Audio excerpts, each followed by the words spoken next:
Beleza, galera ligada aqui no canal Atenção Vascaínos, esse é o Boletim AV dessa quarta-feira. Eu peço para você dar o like nesse vídeo, o like é muito importante, o like faz esse vídeo chegar a todos os vascaínos e eu conto com a sua ajuda. Também você que ainda não é inscrito no canal, me dá essa moral, clica aqui embaixo, seja inscrito e acione o sininho das notificações para saber de tudo que rola por aqui. E tem também nossas redes sociais, @avascaínos, Twitter, Facebook, Instagram, também trazemos muitas informações por lá durante todo o dia. Eu tenho certeza que você vai ficar muito bem atualizado. Lembrando que o Vasco joga amanhã, 9h30 da noite, em São Januário, fechando a sua participação no Campeonato Brasileiro. Uma pífia e vergonhosa participação, já que o Vasco está virtualmente rebaixado para a Série B. Há uma pequena chance do Vasco conseguir uma salvação, mas olha, eu diria impossível que aconteça, porque o Vasco teria que dar uma goleada histórica no Goiás de pelo menos 11 gols de diferença, e aí o Fortaleza, que joga no Rio de Janeiro contra o Fluminense, perder seu jogo, aí o Vasco conseguiria essa salvação, mas olha,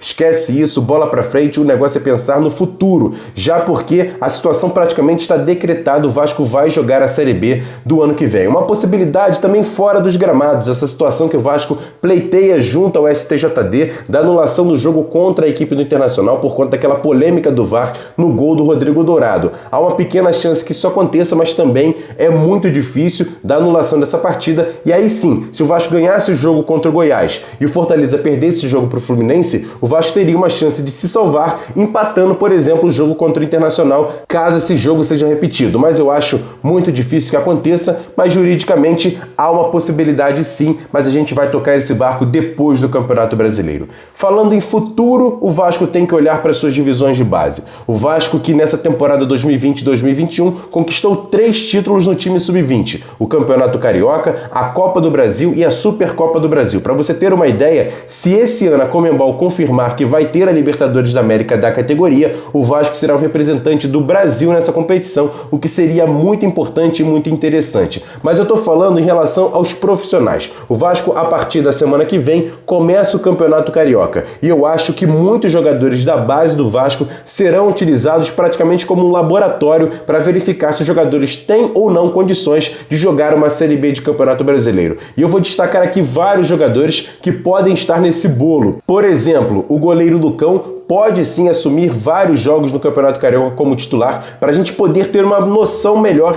se ele pode ou não ser o goleiro do Vasco. Eu acho que sim, tem um grande potencial, então acho que o Campeonato Carioca seria muito importante para ele, assim como o lateral direito Caio Tenório, que teve algumas oportunidades, mas que ficou muito tempo no banco, pode ser um jogador aproveitado. Até, por exemplo, o zagueiro Ulisses, que praticamente não teve nenhuma chance nos jogos pré-Campeonato Brasileiro, ele foi muito bem, mas depois, durante a competição, nunca jogou, então um jogador que eu aposto bastante, tem vigor físico, tem altura, tem velocidade, pode ser um zagueiro que tenha condições de ser titular no Vasco no Campeonato Carioca. Além dos meio-campistas, né? Bruno Gomes, que já praticamente é o titular do Vasco, Caio Lopes, Juninho e o atacante Gabriel Peck. São jogadores que podem sim render nessa situação do Vasco jogar um Campeonato Carioca e depois um Campeonato Brasileiro da Série B. Ainda há jogadores que saíram agora do time campeão de Supercopa e que vão ser integrados ao time profissional. Jogadores que já passaram da idade, como João Pedro e Laranjeira. São jogadores que atuam ali no ataque, no meio-campo, podem sim integrar esse time no Campeonato Carioca.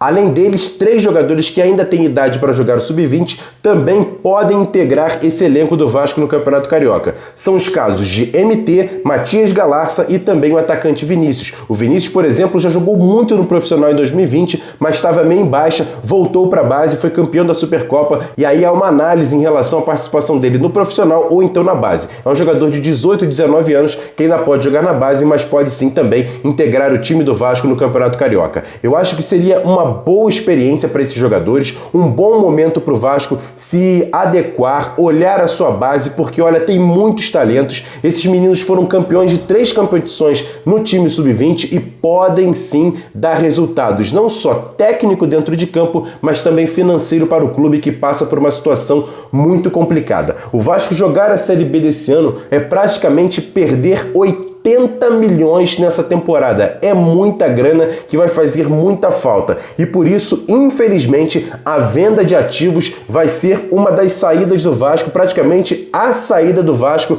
para passar esse ano de 2021 com tranquilidade e pelo menos disputar e bem a competição da Série B do Campeonato Brasileiro, que a gente espera que o Vasco esse ano consiga disputar e subir rapidamente, porque 2022 a gente precisa ter o Vasco na Série A do Campeonato Brasileiro. Por isso que eu digo, a base do Vasco é o futuro e agora é o presente. O Vasco tem que sim investir nesses meninos e eu tenho certeza que esses jogadores vão ser mais bem utilizados no time profissional a partir do Campeonato Carioca, que pode ser sim um grande laboratório. Alguns torcedores vão falar assim: há uma regra no Campeonato Carioca para colocar o time profissional, o time principal do Vasco, mas hoje quem é o time titular do Vasco? Ninguém sabe responder nem no Campeonato Brasileiro, quanto mais no Campeonato Carioca. Então o Vasco tem sim a obrigação de fazer experimentação com esses jogadores, trazer outros reforços, mas principalmente dar moral e dar embasamento para esses jogadores que vieram do time sub-20, jogadores que já estavam no elenco, mas estavam meio que escanteados, sem participação,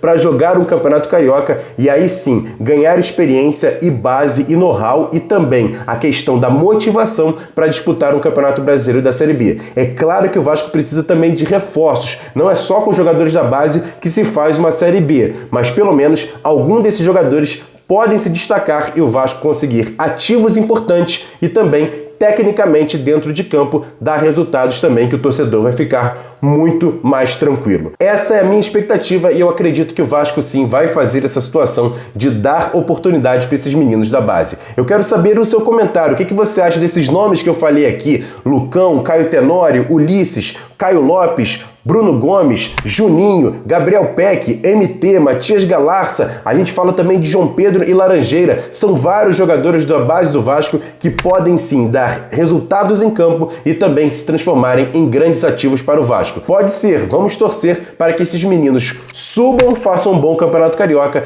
e ajudem o Vasco a retornar à Série A em 2022. Essa é a expectativa. O que você achou? Comenta aqui embaixo que a gente troca uma ideia. Grande abraço, até daqui a pouco, 10h30 da noite, no canal Atenção Vascaínos, o Flávio Dias chega com o nosso AVNews recheado de informações. Tamo junto, valeu, grande abraço, fui!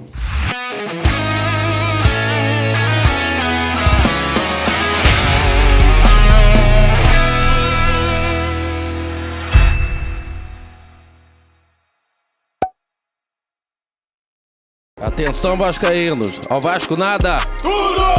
Então como é que é? Casaca, casaca!